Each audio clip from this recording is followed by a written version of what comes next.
कंसी विभूषितकरान्नवनीहृदाभात् पीताम्बराय तरुणबिम्बफलाधरोष्ठात् पूर्णेन्दुसुन्दरमुखादरविन्दनेत्रात् कृष्णात् परं किमपि तत्त्वमहं न जाने। बर्हापीडं नटवरवपुः कर्णयो कर्णकारं बिभ्रद्वासः कनककविसंवेदयन्तीं च मालां रन्ध्रान् वेणुर्सुधररधया पूरयन् गोपवृन्दैर्वृन्दारण्यं सपदि हरणं प्राविशद्गीतकीर्तिः। दौर्भ्यां व्रजन्तं व्रजमदनुमिवसन्तं ह्वालितः प्रोलसन्तं मन्दं मन्दं वहन्तं मुरलिमधुरं कृष्णचरणारविन्दे। नीलाम्बुजश्यामलकोमलाङ्गं सीतासमारोपितवामभागं पाणौ महासायकचारुचापमो नमामि रामं रघुवंशनाथम्। मनोजवं मारुततुल्यवेगं जितेन्द्रियं बुद्धिमतां वरिष्ठं वातात्मजं वानरयूथमुख्यं श्रीरामदूतं शरणं प्रपद्ये। अतुलितबलधामं स्वर्णशैलावदेहं दनुजवनकृशानुं ज्ञानिनामाग्रगण्यं सकलगुणनिधानं वानराणामधीशं रघुपतिप्रियभक्तं वातजातं नमामि। गुरुर्ब्रह्मा गुरुर्विष्णुर्गुरुदेवो महेश्वराः गुरुः साक्षात् परब्रह्म तस्मै श्रीगुरवे नमः। उपस्थित सर्वांतर्यामी कन्हैया जी, परम पूज्य स्वामी कृपात्री जी महाराज,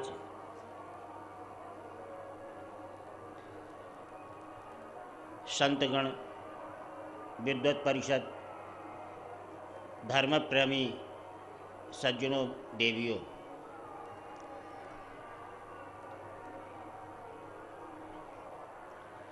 आज सम्राट कर्मयोगी परीक्षित का जीवन यात्रा का द्वितीय दिवस है और उनके मन में विभिन्न प्रकार की ऊहापोह की व्यवस्था बनी हुई है और अब वो ये अपने जीवन की समीक्षा नहीं कर पा रहे हैं कि हम करें क्या। और होता भी ऐसा है, जब तक हम जीवन धारण किए रहेंगे तब तक हमारी यही स्थिति होगी कि भ्रममाणस चैतस्ततः भ्रमित होकर के हम इधर उधर घूम रहे हैं, मृग तृष्णा की तरह, और घूमते रहेंगे। हमारे श्रीमद् भागवत में बताया है कि तावत संसार चक्रेस्मिन् भ्रमते अज्ञानतः पुमान्, तावत संसार चक्रेस्मिन् भ्रमते अज्ञानतः पुमान् यावत कृष्ण कथा कर्णगता नास्ति।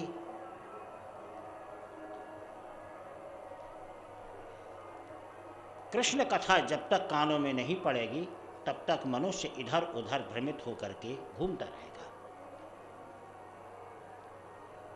अब अपने कानों में कृष्ण कथा पड़ जाए तो ये परंपरा जब से मानव जाति का निर्माण हुआ है तब से व्यास लोग होते आए हैं, वक्ता होते आए हैं और हम आप सब सुनने वाले होते आए हैं। लाखों करोड़ों बार हमारे कानों में कृष्ण कथा पड़ी, लेकिन भ्रम आज तक नहीं गया। संदेह पैदा होता है कि गड़बड़ी कहाँ है, या तो फिर कृष्ण कथा में कहीं कोई दिक्कत पैदा हो रही है, या श्रोता में कहीं है, या उनके कानों में बहरापन है, कहीं न कहीं कोई परेशानी तो उपस्थित है। क्योंकि संसार का सर्वाक्य कभी अपवित्र नहीं हो सकता और कभी अशुद्ध नहीं हो सकता, कभी मिथ्या नहीं हो सकता। और यदि सम्राट कर्मयोगी परीक्षित के प्रसंग में श्रीमद् भागवत में ये सब कथा आती है, निश्चित है कि मुक्ति हारिणी, मुक्ति दायिनी हमारी श्रीमद् भागवत कथा है। भ्रम से अलग करने के लिए बताया है। श्रीमद् भागवत की कथा का अर्थ है कि अज्ञान ध्वांत विध्वंसो कोटि सूर्य समप्रभो, अज्ञान ध्वांत विध्वंसो कोटि सूर्य समप्रभो सूताख्याहि कथासारम मम कर्ण रसायनम, कि अज्ञान तिमिराच्छन्न को अलग कर और प्रकाश मार्ग में हमें लाने वाली ऐसी कथा सुनाओ सूत जी। सूताख्याहि कथासारम मम कर्ण रसायनम, मेरे कानों को भी प्रिय लगे, लौकिक व्यवस्था भी दी गई है, और बहुत अच्छी कथा सुनाओ जिससे कि हमारे जीवन का अंधकार, हमारे घर का अंधकार अलग हो जाए और प्रकाश आ जाए। सबसे बड़ा प्रश्न पैदा होता है कि हमें ये माला नहीं जपना चाहिए कि अंधकार दूर हो जाए, अंधकार दूर हो जाए, उसमें डबलिंग हो जाती है, बहुत गड़बड़ी आ जाती है। अंधकार को दूर करने का माला नहीं जपना चाहिए, अज्ञान को अलग होने का माला का जाप हमें नहीं करना चाहिए, संकट से मुक्त होने के लिए हमें जाप नहीं करना चाहिए। अरे जाप तो केवल इस बात का होना चाहिए कि उदयाचल की चोटी पर कितने जल्दी सूरज निकलें, बस बस, और इससे ज़्यादा जाप नहीं करना है। उदयाचल की चोटी पर कितने जल्दी सूरज निकले, माला की गुरियों में ये जाप होना चाहिए। इसका अर्थ होता है कि यदि उदयाचल की चोटी पर सूर्य भगवान भुवन भास्कर प्रकट हो गए तो फिर आपको अंधकार अलग होने का डबलिंग नहीं करनी पड़ेगी, वो तो ऑटोमेटिक ज्ञान के आने से, स्वयं प्रकाश के आने से अंधकार दूर हो जाएगा, ज्ञान के आने से अज्ञान अलग हो जाएगा और सुख के आने से दुख अलग हो जाएगा। लेकिन हमारा चिंतन ऐसा नहीं है। हमारा चिंतन माने हमारे सम्राट कर्मयोगी परीक्षित का चिंतन है कि हा गता सात बेतान भूतानाम कथम जत्ते न परमात्मनाम, परमात्मा मेरी मुक्ति कैसे होगी। अरे काय की मुक्ति, इसी व्यवस्था को अलग करने के लिए श्रीमद् भागवत के किनारे लाए। लेकिन याद रखना है, अगर किसी नदी पर नाव चली जा रही है तो हमने दो डंडे दे रखे हैं, जो चलते हैं, और चलाने वाला नाविक भी देखा है और बैठने वाले मुसाफिर भी देखे हैं। इतनी चीज़ें हम नाव में देखे हैं, लेकिन साथ साथ में क्या नाव उस पार हो जाएगी। हमने नाविक से पूछा कि ये बगल में पटिया कौन लगी है, उसने कहा ये पतवार है।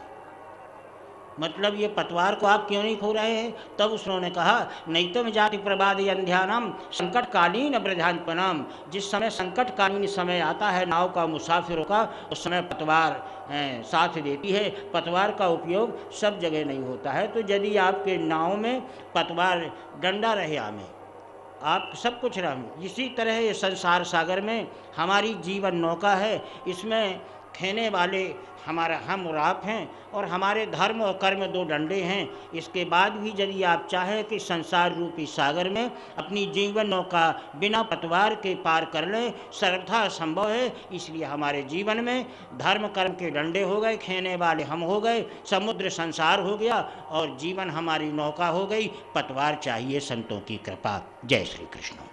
अब यदि संत कृपा यदि आपके जीवन में नहीं है तो आप कितने भी धर्मवान हों, कितने भी पतिव्रता हों, कितने भी आप धनवान हों, कितने भी आपके जीवन की व्यवस्थाएं हों, आपका जीवन सब कुछ सजा है। नाव में झंडे लगे हैं, नाव कितनी भी खूबसूरत होंगे, रंग रोजन भी लगा दो नाव में, लेकिन बीच नाव समुद्र में जब कहीं संकट की स्थिति पहुंचेगी उस समय पतवार की ज़रूरत अवश्य पहुंचेगी।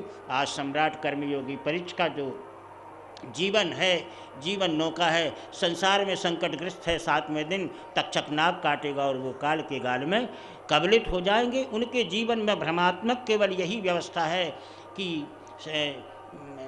जल में डूबने वाला व्यक्ति और आत्महत्या करने वाला व्यक्ति, सांप के द्वारा काटे जाने वाला व्यक्ति कितना भी पुण्यात्मा हो, परिसे कुंभी पाक और नरक की यात्रा का भुगतान करना पड़ता है। इसलिए वो इस विषय में चिंतित हैं। सुखदेव जी ने पूछा कि तुम्हें नरक से भय लगता है तो स्वर्ग में तुम्हें आनंद होगा। बोले नहीं महाराज, न नरकम दुख मनाज भूतानाम न स्वर्गम सुख विधीयते, न मुझे नरक से कोई दुख है और न स्वर्ग से मुझे कोई सुख है। पीड़ा तो केवल एक बात की है कि जिस समय हम नरक में जाएंगे तो लोग हमसे ये पूछेंगे कि आपका परिचय, तो हम कहेंगे पांडव वंशावतन से, हम पांडव वंश के रहने वाले हैं। तो दुनिया के लोग कहेंगे कौन पांडव।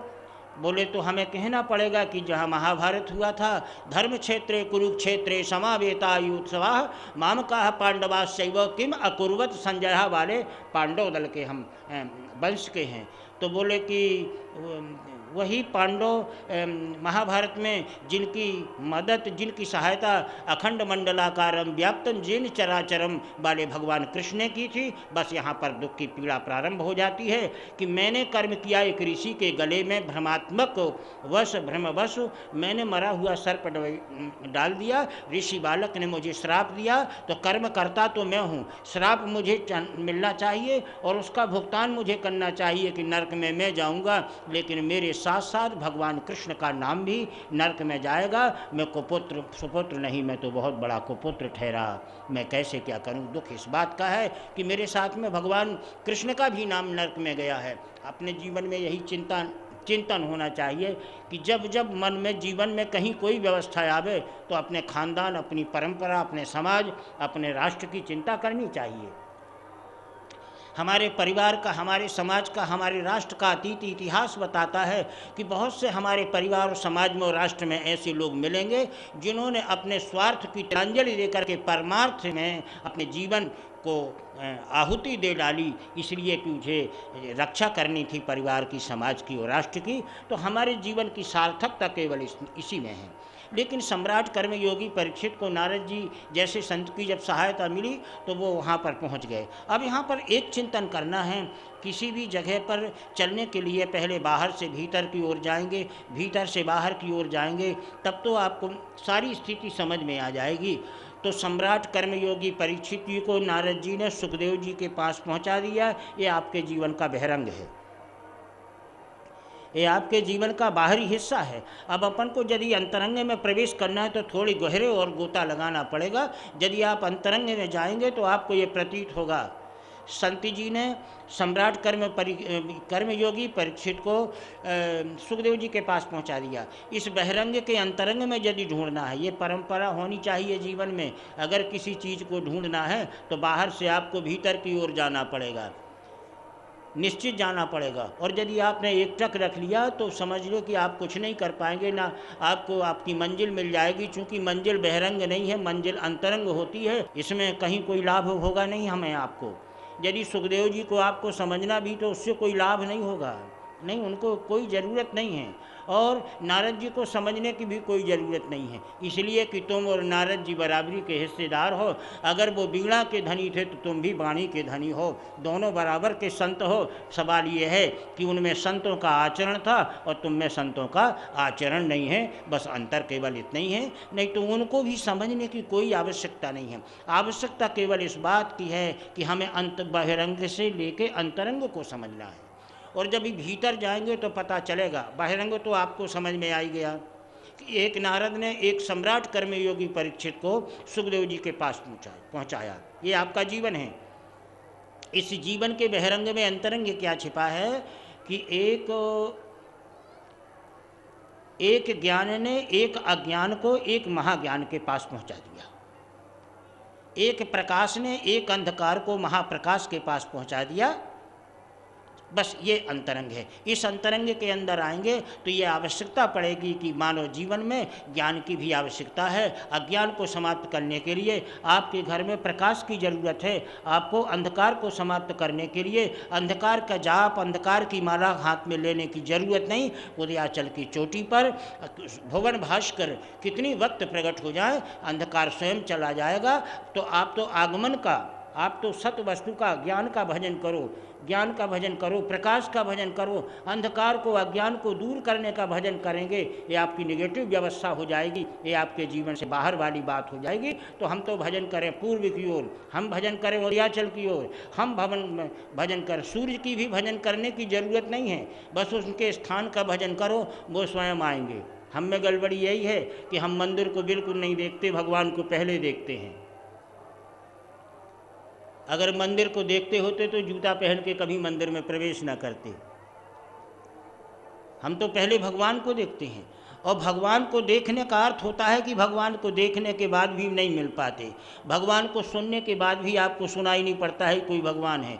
भगवान इसलिए कहते हैं कि जब आप मंदिर को नहीं जान पाए तो भगवान को आप कैसे जान पाएंगे। इसलिए भगवान से पहले मंदिर को पहचान करना बहुत आवश्यकता है। यदि आपके जीवन में मंदिर के प्रति श्रद्धा है तो भगवान स्वयं आपके पास चले आएंगे।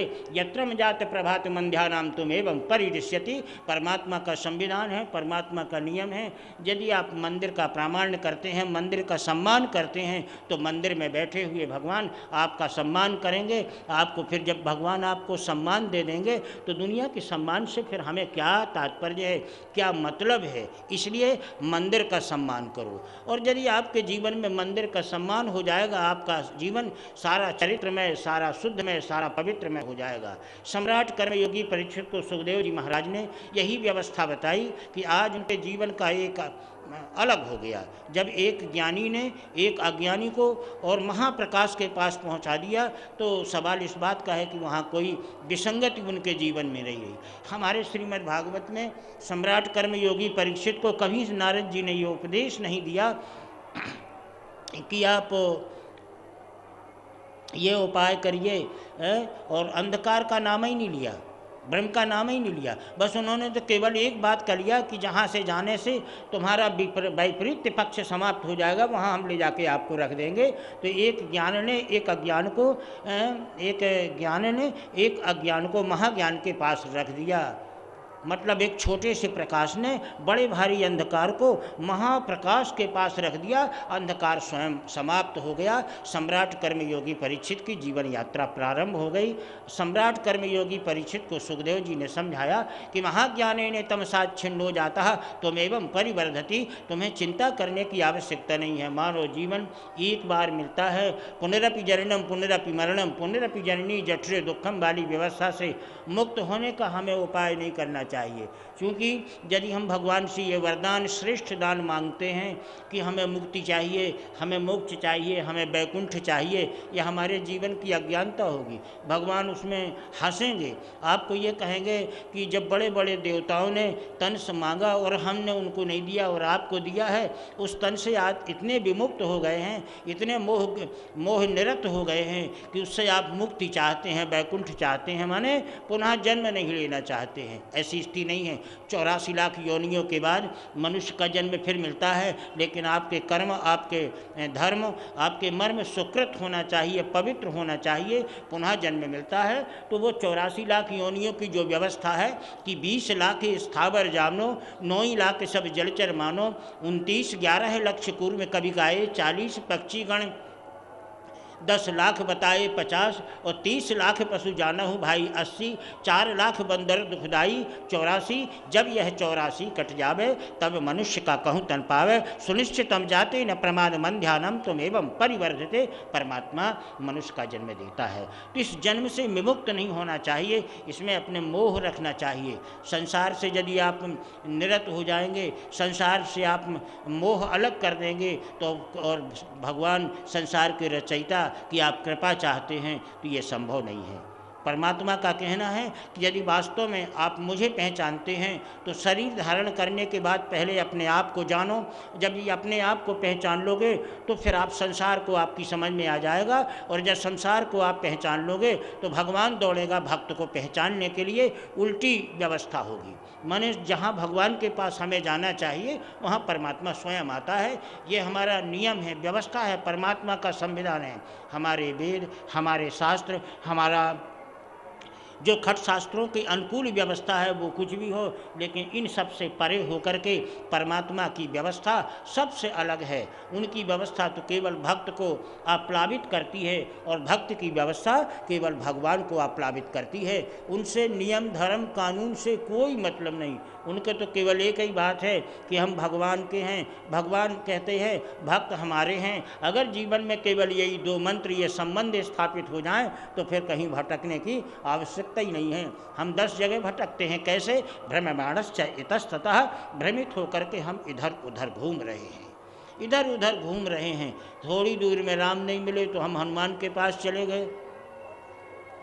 नहीं भी जाना चाहते हैं तो भेजने वाले तैयार खड़े हैं। एक आदमी राम मंदिर जा रहा था, घरवाली गुम गई, 5-6 नारियल चढ़ाए। जब घरवाली नहीं मिली तो कहने लगे, उनका एक मित्र था, बोले भैया जयराम जी की। बोले जयराम जी की कहाँ गए, दुखी क्यों हो? बोले भैया करें क्या, 6 दिन हो गए पत्नी नहीं आईयाँ। तो बोले कहाँ गए थे? बोले राम मंदिर गए थे। तो वो ठहाका मार के आदमी हंसने लगा, बोले राम मंदिर गए थे, वाह वाह वाह। अरे तुम्हारे राम क्या करेंगे? वो भगवान का भक्त था, उनका मित्र। हनुमान का भक्त था। उनने कहा तुम्हें ज्ञान नहीं है, जब सीता जी गुम गई थी, हेरा गई थी, तो हमारे हनुमान ही ने पता लगाया था। जब अपनी पत्नी का पता वो नहीं लगा सके, हमारे हनुमान जी के पास आए, तो तुम भी चलो ना हमारे हनुमान जी के पास। चले गए। अगर आप जाना भी नहीं चाहते तो आपको ले जाने वाले लोग इस दुनिया में हैं। अगर आपको हिंदुत्व नहीं मिलेगा तो इस्लाम वाले तैयार हैं, इस्लाम नहीं मिलेगा तो ईसाई वाले तैयार हैं, सारी दुनिया के तमाम लोग आपको ले जाने के लिए तैयार हैं। लेकिन जानते हो ले जाने का अर्थ क्या होगा? भ्रम, भटकन, भटकाव होगा। भ्रम मार्स से तथा इधर उधर आप इसी प्रकार घूमते रह गए। इसलिए इन सारे संबंधों को, इन सारे व्यवस्थाओं को अलग होकर के केवल एक ही व्यवस्था होनी चाहिए कि भगवान हमारे हैं और हम भगवान के हैं। अगर दो बातें नहीं बना सकते तो एक ही बात बना लो कि हम भगवान के बने या न बने, लेकिन भगवान तो हमारे हैं। अगर यही संबंध आपके जीवन में आ जाए तो समझ लो कि हमारा जीवन धन और पवित्र हो जाएगा। अगर ऐसे ही माला जपोगे, रोगे, बिलखोगे, थोड़ी सी उनसे अलग होने पर अगर पीड़ा तुम्हारे दिल में हो गई, कथा सुनने से कोई मतलब नहीं है। अगर तुम्हारे भगवान हैं और वो अगर कहीं अलग हो गए, कहने का मतलब कि दिन भर तुम्हें मंदिर में जाने का समय नहीं मिला, तो अगर तुम आत्मा से दुखी हो तो इसका मतलब कि तुम्हारा भाव दृढ़ है कि भगवान हमारे हैं। और यदि कहने सुनने से, टरकाने से, जैसे दुनिया में हम लोग लगे हैं कि मतलब चलो, माने विभिन्न प्रकार से ले जाने वालों के कहने से अगर मंदिर जाते हो तो भगवान, तुम्हारी वाणी केवल कहती है कि भगवान हमारे हैं, लेकिन वास्तव में भगवान तुम्हारे होते तो आज तक तुम्हें निकृष्ट नावल्य फल मिल जाता, वो तुम्हें नहीं मिल रहा है। आत्मा की वस्तु है, मन की वस्तु है, परमात्मा हमारे हैं। बस यही हमारा दीक्षा होनी चाहिए, यही हमारा गुरुत्व होना चाहिए, यही हमारा सर्वस्व होना चाहिए। हमारे हैं, कैसे भी होंगे हम इसकी तराजू में भी धर दो तो इसके अलावा हम और कुछ नहीं देखेंगे, हमें हमारा भगवान ही प्रिय है। एक राजा को पता चला कि कोई रैदास है हमारे नगर के बगल में, झोपड़ी बना के रहता है, उसके यहाँ कोई भगवान है और भगवान बड़े सिद्ध हैं, जिसके घर में पहुँच जाए दिन दूनी रात चौगनी बढ़ती है। बोले हाँ महाराज ये तो सही है। राजा ने नौकरों को भेजा कि रैदास के भगवान उठा लाओ। रैदास के यहाँ गए, रैदास ने कहा सब कुछ दे देंगे लेकिन परमात्मा नहीं देंगे, प्राण दे देंगे लेकिन हम अपने भगवान नहीं देंगे, हम अपने बाल मुकुंद भगवान नहीं देंगे, कन्हैया को हम नहीं देंगे। राजा के सामने फकीरों की कहाँ चलेगी, अमीरों के सामने बड़े बड़े नौकर चाकर मुनि मुंशी पयादे गए। जब नहीं माने तो घरवाली को, रैदास की पत्नी को बुला लिया सम्राट ने। उसने कहा सारा राज्य ले ले लेकिन अपने बाल मुकुंद को हमें दे दे। घरवाली ने कहा कि बहुत अच्छी बात है।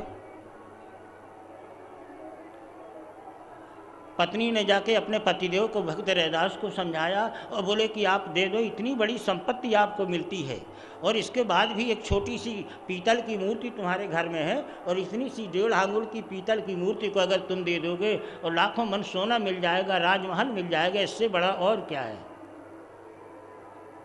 उन्होंने कहा प्राण प्रिय, एक ही मोरो, जीवन में 2 धन तो होते ही हैं, एक ये धन है, एक धन राम धन है।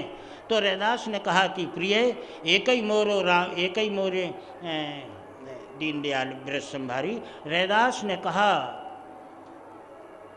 एक ही मोरो राम नाम धन, एक ही मोरी आशा, एक ही मोरो राम नाम धन, एक ही मोरी आशा, और ई धन से ऊ धन भग जय है, कहें भक्त रैदासा। अगर सम्राट का धन आया तो रामधाम चला जाएगा, रामधाम को बचा ले, धन को, उस धन को छोड़ दे। इतने के बाद जब प्यादे नहीं माने और मूर्ति जैसे ही उठी और जैसे ही वो ले जा रहे हैं और पत्नी पहुंची रैदास के पास, तो रैदास निर्जीव पड़े थे, था ही नहीं। धन के साथ में प्राण धन भी चला गया, रैदास रहे नहीं। जैसे ही मूर्ति घर से निकली सब कुछ चला गया। हमारे जीवन का तथ्य, हमारे जीवन की जानकारी, हमारे जीवन को जानने का पहला कदम यही है। तो कहने का तात्पर्य होता है कि जब तक आप जीवन धारण करे रहेंगे तो मृग तृष्णा की तरह ब्रह्ममानस सहितस्ततः में आप भ्रमित होते रहेंगे। और जिस दिन आप अपने जीवन को समझ लेंगे, जान लेंगे, तो समझ लीजिए कि उस दिन आपका जीवन धन्य हो गया। फिर आपको भ्रमित होने की ज़रूरत नहीं। संबंध आपके अकट हो जाएंगे, अभेद्य संबंध हो जाएंगे। तो फिर वो कभी अलग नहीं होंगे। जैसे अक्षर से मात्रा अलग नहीं होती, मात्रा से अक्षर अलग नहीं होते, शब्द से अक्षर अलग नहीं होते, अक्षर से शब्द अलग नहीं होते, महावाक्य से वाक्य अलग नहीं होता। इन शब्दों में कहीं कोई डिग्री आपको मिल जाए, उपाधि मिल जाए, महावाक्य बन जाए, आपको साहित्य मिल जाए, महाकाव्य बन जाए, खंड काव्य बन जाए, उपकाव्य मिल जाए, लेकिन इन सब डिग्री मिलने के बाद में आपके जीवन में पहाड़ा तो रहेगा, पहाड़ा अलग नहीं होगा। पहाड़ा का अर्थ होता है कि जिसमें अक्षर मात्रा हो, काखा गागा इंगा, चाछा जाजा इया, टाठा डाढ़ाना, ताथा दाधाना, पाफा बाबा माँ, ये अक्षर जिसमें हो, आ आ ई उ ये अक्षर मात्रा जिनमें हो, उसका नाम पहाड़ा है। इससे ज़्यादा पहाड़ा कुछ भी नहीं है। लेकिन पहाड़ा की इस न्यूनता के अंदर छिपी हुई, इस बहरंग के अंदर छिपी हुई विशालता को यदि देखना है, जो अंतरंग है, तो इस पहाड़ा को जब देखेंगे तो केवल स्कूल के नन्हे मुन्ने बोरियों के बस्तों पे पहली क्लास के बस्ते से लेकर के और भारत के खंड और महाकाव्य तक आपको पहाड़ा मिलेगा। पहाड़ा इतना विशाल होता है, यत्रम जाते प्रेण प्रमादिभूतानाम त्वमेवं परिदृश्यते। इसी यह दुनिया भी एक पहाड़ा है और बड़ा विचित्र पहाड़ा है। दुनिया के जितने नर हैं सब अक्षर हैं, जितनी नारियां हैं सब मात्रा हैं, और यही सब मिलाकर के परिवार बनते हैं, समाज बनते हैं, राष्ट्र बन जाते हैं, ये महाकाव्य का रूप धारण कर लेते हैं। इनसे अब महाकाव्य बनने के बाद, डिग्री बनने के बाद आप काखा गागा इंगा को छोड़ दो तो तुम अपने मन से भले छोड़ दो, लेकिन महाकाव्य के प्राणों से गया नहीं। वो धड़कन है पहाड़ा महाकाव्य की। महाकाव्य जब ही पूर्ण माना जाएगा, जब तक जीवित माना जाएगा, जब तक धड़कन चल रही है। और जिस दिन धड़कन बंद हो जाएगी, महाकाव्य का कोई अर्थ नहीं है। आप कितने भी संपन्न रहें, लेकिन आपके जीवन में रामधन तो होना चाहिए। यत्रम त्वमेव पराजभूतानाम त्वमेवं परिदृश्यते। सम्राट कर्मयोगी परीक्षित को सुखदेव जी ने अपनी भाषाओं में विभिन्न भावों को भर करके ये तथ्य बताया। जय श्री कृष्ण। अच्छे के बोल दो भैया, जय श्री कृष्ण। तात्पर्य केवल है कि यदा भूतेन प्रमाद वक्तानाम तो एवं परिदृश्यते। तो सम्राट कर्मयोगी परीक्षित को कुछ बोध लगा, मन में कुछ विश्वास आया। ऐसा लगा कि सम्राट कर्मयोगी परीक्षित जी अब अपनी रास्ता पर जा रहे हैं। सुखदेव जी ने सम्राट कर्मयोगी परीक्षित को बताया कि परमात्मा की कृपा से जो अनुपम, परमात्मा की कृपा से जो अनुपम शरीर मिला है, इस शरीर को नैराश्यपूर्ण जीवन में व्यतीत नहीं करना चाहिए। संसार में उसका उपयोग करो और परमार्थ में उसका सदुपयोग करो। हमारा मतलब ये नहीं है कि आप काम से अलग हो जाएं, क्रोध से अलग हो जाएं, लोभ को बिल्कुल छोड़ दें, मोह को बिल्कुल छोड़ दें, काम को छोड़ के बिल्कुल निष्काम वाले बनो, क्रोध को छोड़ के बोल के शांति के पुजारी बन जाओ। अरे बन कैसे जाओगे? अर्थ को छोड़ करके आप परमार्थवादी बन जाओगे? बिल्कुल नहीं बन पाओगे। जिस दिन आप अर्थ छोड़ देंगे, बिल्कुल आप व्यर्थ हो जाएंगे। अभी तक सार्थक आप जब हैं, जब तक आपके जीवन में अर्थ की व्यवस्था है। वो किसी भी प्रकार का अर्थ हो, चाहे पैसे का अर्थ हो और चाहे आपके जीवन की दिनचर्या का अर्थ हो, जहाँ भी अर्थ को आप फिट कर लो वहीं पर हो जाएगा। तो जब तक आपके जीवन में काम है, तभी आप निष्काम की ढूंढ सकेंगे। इसलिए काम क्रोध मद लोभ से अलग होना तो सर्वथा असंभव है। यदि हम प्रवचन और भाषा में, वक्तागिरी में हम ये आपको कहते हैं, तो हमारा ये लहजा है, हमारी ये व्यवस्था है, हमें ऐसा बोलना चाहिए। ये हमारे अतीत ने हमें समझाया है कि जब भी बैठा करो प्रवचन में, तो लोगों को यही समझाया करो कि काम क्रोध लोभ मोह को छोड़ो। लेकिन कैसे छोड़ पाएंगे? चले रामचरितमानस के एक ऋषि के पास, उठो चलो, पहुंच भी गए होंगे सब लोग। भगवान ने पूछा तुम्हें क्या चाहिए? ऋषि ने कहा कि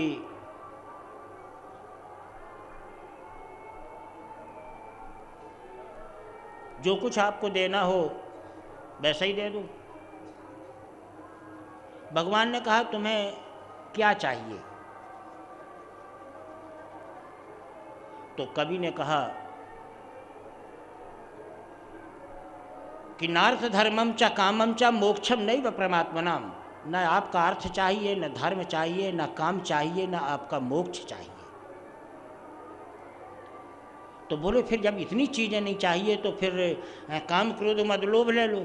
बोले काम क्रोध मद लोभ भी नहीं चाहिए, तो भगवान ने कहा ना चतुर्थ पदार्थ भौत संसार के, ना अध्यात्मवाद के 4 पदार्थ, ये 8 अगर तुम्हें नहीं चाहिए तो चाहिए क्या।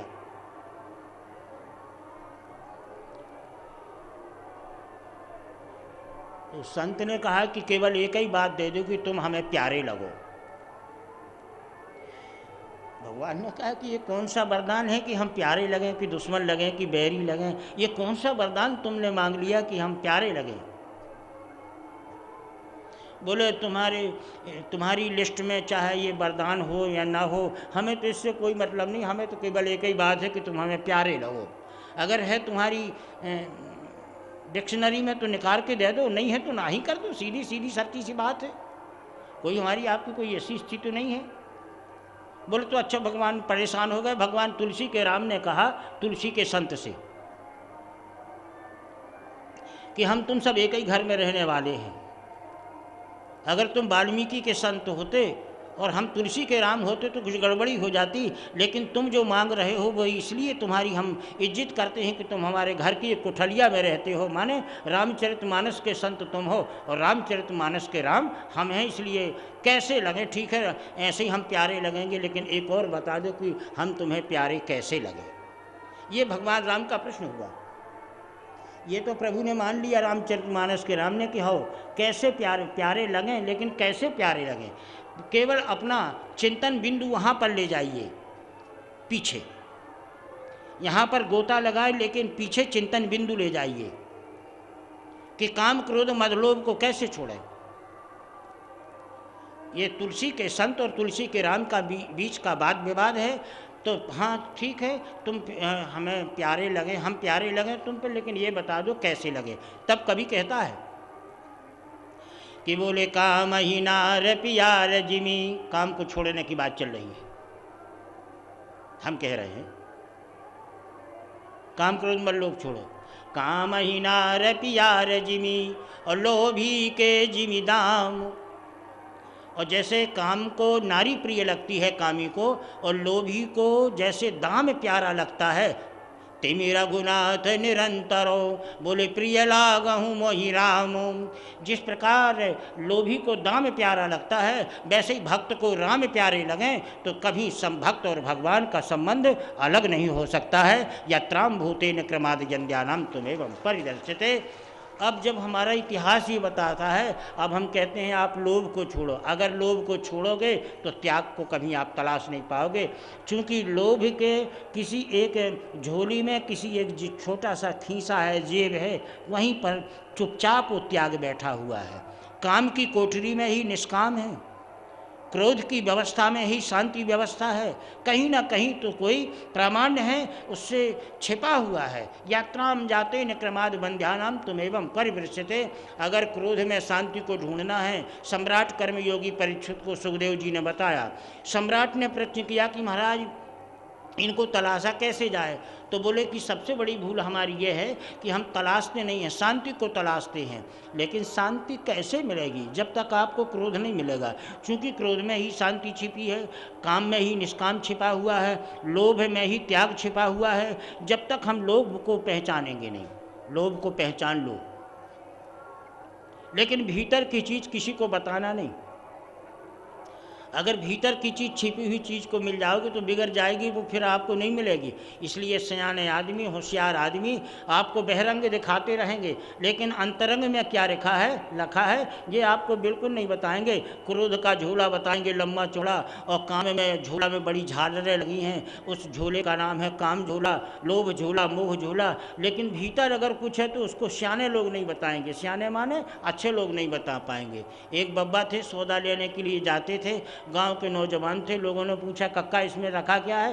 कहने लगे कक्का गए कहाँ आते, ये भी मत बताओ कि हम मंदिर जाते हैं, हम मस्जिद जाते हैं, हम गिरजाघर जाते हैं, उसको प्रदर्शन मत करो। हाँ बाजार गए तो कहने लगे कक्का कहाँ गए थे। कहने लगे बेटा नहीं, कहूँ इतना तक बेटा नहीं बताया बब्बा ने कि हम बाजार जा रहे हैं। कक्का कहाँ जा रहे हो, इतना तक बेटा। अब जब लौट आए कहने लगे कक्का कहाँ गए थे। कहने लगे इतना तक बेटा, कहूँ नहीं पास ही तक।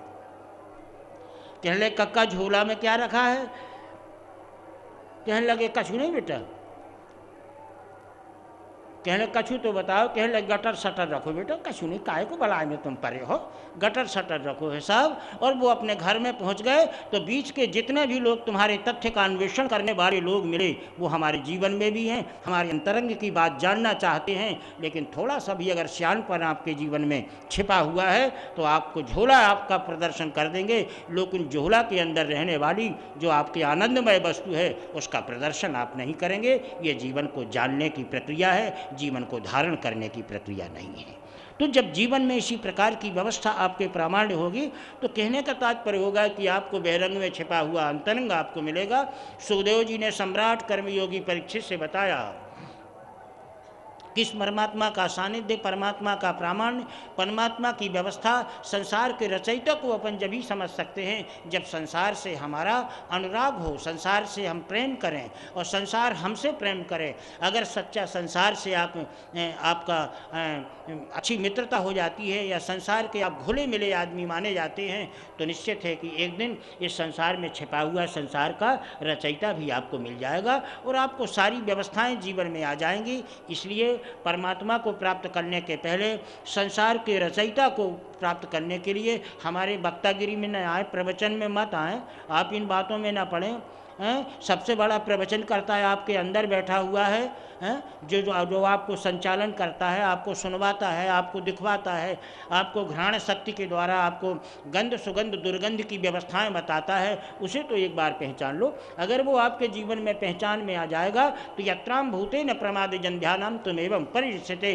पर इनको अगर क्रोध को पहचानना है तो तुम ज्ञानी बनो, लोभ को पहचानना है तो बिल्कुल बड़े भारी विद्वान बन जाओ, और काम क्रोध मद लोभ को पहचानना है तो कितनी भी योग्यता रखो, पर याद रखना इन सब चीज़ों के अंदर रहने वाली वस्तुओं को पहचानना है तो अज्ञानी बन के चलना पड़ेगा। इनको पहचानने के लिए बहुत बड़ी विद्वत्ता की जरूरत नहीं है, ज्ञान की जरूरत नहीं है। तो बहुत ज़्यादा पूजन पाठ करेंगे सब कुछ भी नहीं हो पाएगा। एक पंडित जी थे, वो मंदिर के पुजारी थे, अपने बेटे से कहा बेटा आज तेरी ही है, गांव के बगल में हम जा रहे हैं, लेकिन बेटा जनेऊ हमारा अशुद्ध हो गया है, ऐसा करो कि आज ना हो तो हमारे लौटने में देर हो जाएगी तो भगवान को भोग लगा देना। उन्होंने कहा पापा भोग लगा देंगे। जब वो चले गए तो माँ ने नन्हे से बच्चे से कहा जाओ भगवान को भोग लगाओ।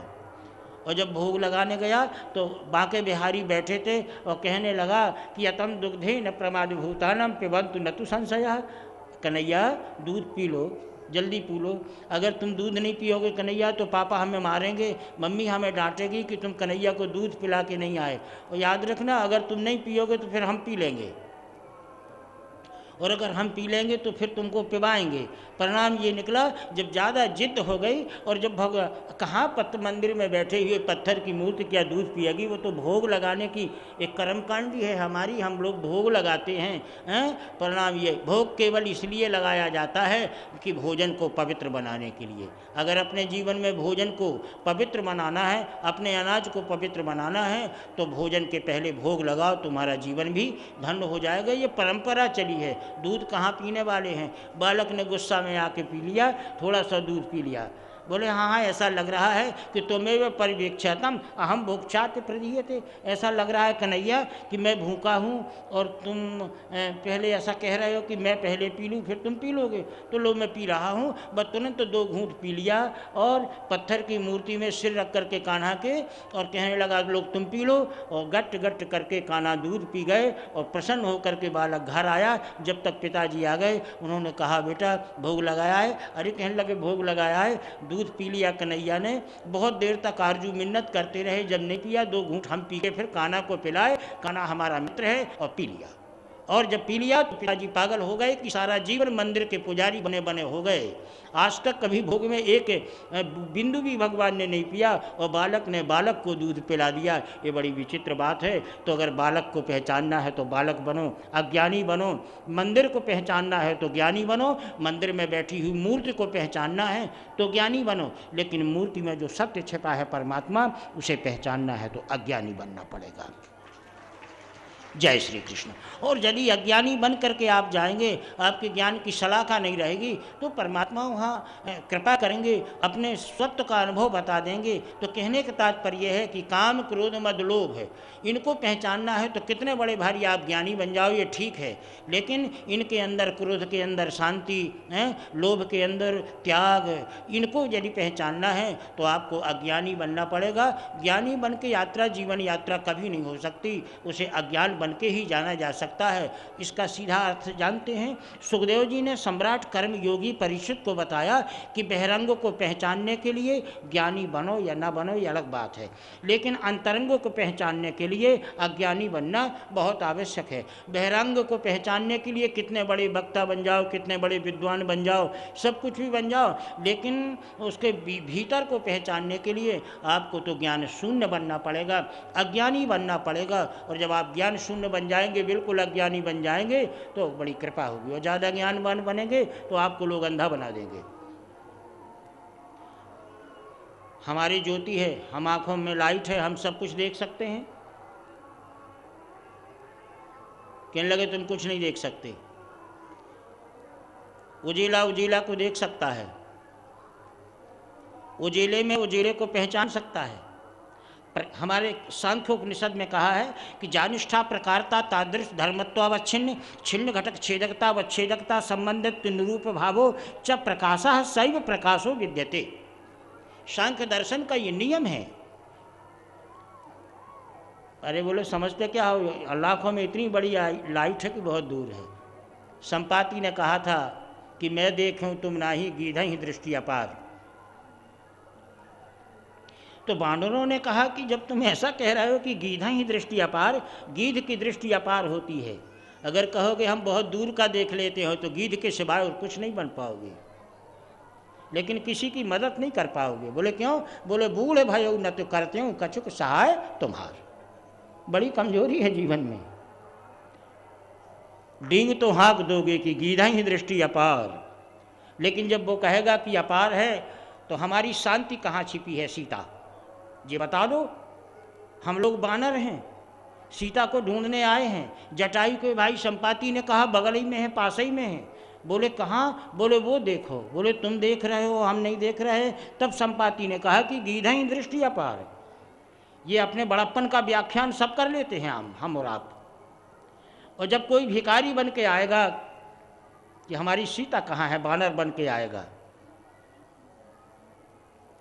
कि जब संपाति तुम इतना कह रहे हो तो किस लंका में हमारी सीता छिपी है? वो कौन सी लंका है गहराई में जहाँ हमारी शांति छिपी है, ये बता दो। तब फिर परवश होकर जवाब दे दोगे कि गीधा ही दृष्टि अपार, लेकिन भैया हम कुछ मदद नहीं कर सकते, इसलिए कि बूढ़े भयो न तो करते हूँ कछुक सहाय तुम्हार। हम बूढ़े हो गए, कमज़ोर हैं, कोई मदद नहीं कर सकेंगे। किसी कन्या के विवाह में, किसी की शव यात्रा पर अगर कफन देना है तो कफन देने के बाद 4 चौगड्डे पर खड़े होगे और वर्णन करोगे कि करें क्या। हमने फिर भैया रास्ते में गए तो एक आदमी मिल गया, फिर उसको कफन के पैसे दिए, सब ठीक ठाक हो गया। ये आपके जीवन की सहायता है, ये आपके जीवन का तथ्य है। इसलिए अज्ञानी ज्ञान का प्रामाण्य सामंजस्य करने के लिए, बहिरंग को तलाश करने के लिए ज्ञान आवश्यक है, लेकिन बहिरंग में छिपे हुए अंतरंग को तलाश करने के लिए ज्ञान बिल्कुल आवश्यक नहीं है, बिल्कुल अज्ञानी बनने की आवश्यकता है। ज्ञानी बनने की जरूरत नहीं। बहिरंगों को पहचानना है तो ज्ञानी बनो, लेकिन अंतरंगों को पहचानना है तो ज्ञान शून्य बन जाओ, बिल्कुल भोले बन जाओ। और जब ज्ञान शून्य बन जाओगे तो सब कुछ होगा। ज़्यादा देखने वाली गीध की बात करोगे तो हमने सांख्योपनिषद का उदाहरण दिया कि प्रकाश को प्रकाश ही देखोगे। अरे बोले सब देख लेते हैं, बात क्या करते हो? बोले चलो एक चीज़ हम बता दें। एक नारियल रख दिया अंधकार में और लाइट के उजेले में एक आदमी को खड़ा कर दिया। बोले बड़ी डींग मार रहे थे, बताओ उस अंधकार में क्या रखा है? कहने लगे भैया ठीक है, वो तो नहीं दिख पा रहा हमें, तो इस बात का थोड़ा चिंतन करना कि अंधकार में कोई बैठ जाए तो प्रकाश में खड़ा हुआ वाला आदमी अंधकार को नहीं देख सकता। कैसी तुम्हारी गीधई दृष्टि अपार है कि सब कुछ देख लेते हो। और जो अज्ञानी बन जाएगा वो अंधकार में बैठ जाएगा तो अंधकार की अंधकार को देख लेगा और प्रकाश में खड़े हुए लोग को भी अंधकार में बैठे वाले लोग देख लेते हैं। ये क्रम है। इसलिए बहिरंग और संसार को पहचानना है तो ज्ञानी बनने का, वक्ता बनने का सब कुछ कोशिश करो, लेकिन उसके अंतरंगों को पहचानना है। मंदिर में बैठे हुए भगवान के सत्य को पहचानना है जो राम और कृष्ण कहलाते हैं। तो अज्ञानी बनो, ज़्यादा ज्ञान की ज़रूरत नहीं है। बिल्कुल जब अपंग बन जाओगे, अज्ञानी बन जाओगे तो असहाय बन जाओगे, परमात्मा आपकी रक्षा करेगा। और यदि आप बलशाली बन जाओगे तो परमात्मा रक्षा नहीं करेगा। हमारे महाभारत में एक प्रसंग आया था कि भगवान श्री कृष्ण जब भोजन करने लगे तो एक कौर उठाया और कौर अपनी थाली में रख करके फिर द्वारिका के दरवाजे की तरफ भाग गए। जब भागे तो रुक्मणी ने कहा कि ये क्या हो रहा है? कहने लगे ऐसा ही हो रहा है। उनने कहा कि जब आप ग्वाल कृष्ण थे, बाल कृष्ण थे, गोपाल कृष्ण थे, ये आपको शोभा देता था नाटक चेटक, लेकिन आप तो अधीश्वर बन गए, युगल कृष्ण बन गए, आप परमात्मा हैं। ये बालकपन का ये खेल करना ये कैसा है? बोले रुक्मणी, अभी तुमने बाल कृष्ण को पहचाना है, लाल कृष्ण को पहचाना है, गोपाल कृष्ण को पहचाना है, पर युगल कृष्ण को अभी तुमने नहीं पहचाना है। कौशलेश दशरथ के जाए, हमें पितु बचन मान बन आए। इस राम को सब कोई पहचान लेगा क्योंकि उनके विग्रह। यशोदा नंद वर्धना, इनको सब कोई पहचान लेगा कि ये इनका विग्रह है।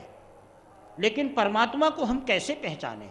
उसकी परिभाषा क्या है? परमात्मा को प्रामाण्य करने के लिए क्या है? उसको पहचानने के लिए बड़ी विचित्र व्यवस्था हमारे जीवन में आती है और पहचान में नहीं आ पाएगा। संतो जाति विवक्ष मूना नाम तुमेवं परिदृश्यते, सम्राट कर्मयोगी परीक्षित को सुखदेव जी महाराज ने बताया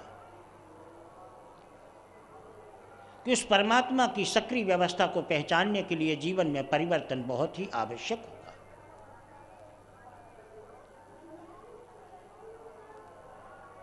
तो राम को पहचानना सरल है, इसलिए कि कौशलेश दशरथ के जाए और हमें पितु बचन मान बन आए। हमारी और उनकी वाणी एक सी मिलती है, लेकिन उस राम के अंदर छिपे हुए रमनते योगिनो जस्मिन सा रामा, जिसे ब्रह्म कहते हैं, उसे पहचानना बहुत कठिन है। उसको पहचानने के तो राम को पहचानने के लिए आपको ज्ञानवान बनना बहुत जरूरी है। यदि आप ज्ञानी नहीं बनेंगे तो आप राम को नहीं पहचान पाएंगे, और राम को नहीं पहचान पाएंगे तो आप रामायण पर व्याख्यान भी नहीं दे पाएंगे, आप अच्छे वक्ता भी नहीं बन पाएंगे।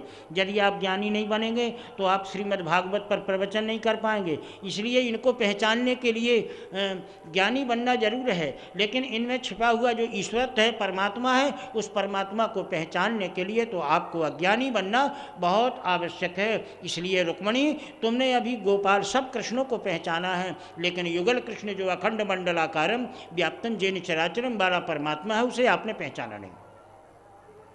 चरणों में गिर पड़ी, बोले ऐसे परमात्मा का स्वरूप बता दो आप।